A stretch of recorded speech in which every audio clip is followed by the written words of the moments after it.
Click the subscribe button, hit the bell icon to never miss another update. Imam Hassan faced extremely difficult conditions from the start. He observed that fear, anxiety and much distress were ever present in Kufa, Basra, Medina and other towns. The anxiety, uncertainty and insecurity were caused by Muawiyah's ill-dealing of sincere Muslims.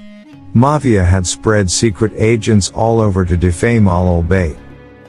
Imam Hassan knew that his father Imam Ali had stood like a lion in all difficulties and fought battles against Muawiyah, but these confrontations had resulted in heavy casualties on both sides. A mass-scale family devastation was visible everywhere. Considering all circumstances, Imam Hassan discussed the matter with his brother Hussein and other relatives. He revealed to them that in order to end the bloodshed and to provide a reasonable safety and security to the Ummah, he would make a peace agreement with Muawiyah and abdicate until after Muawiyah's death. After a few days of careful consideration, Imam Hassan accepted an agreement as per the terms dictated by the Imam and agreed to by Muawiyah. Four noteworthy terms of this agreement were: people of Syria, Iraq, Hijaz, Yemen and other places shall enjoy amnesty against persecution.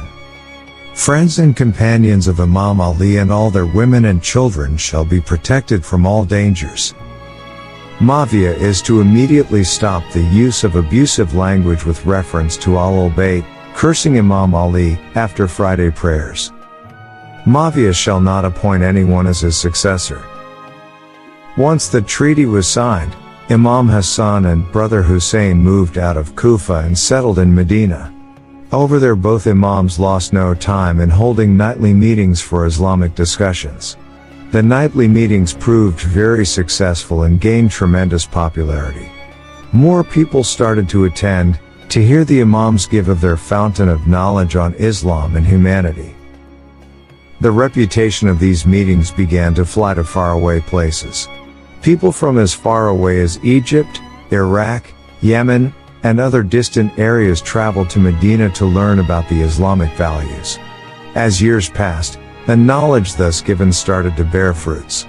The number of Islamic scholars multiplied and increased considerably. In the meantime, Muawiyah, unabashedly elected to disregard the terms of his treaty with Imam al-Hassan. He sent secret agents to terrorize, kidnap, or even kill innocent people, especially those who were loyal to AHLULBAYT. Instead of helping the needy with the public treasury, Muawiyah's governors and their surrogates used the public treasury for personal use, freely and excessively as they wished. Freedom suddenly died, and dictatorship took its place.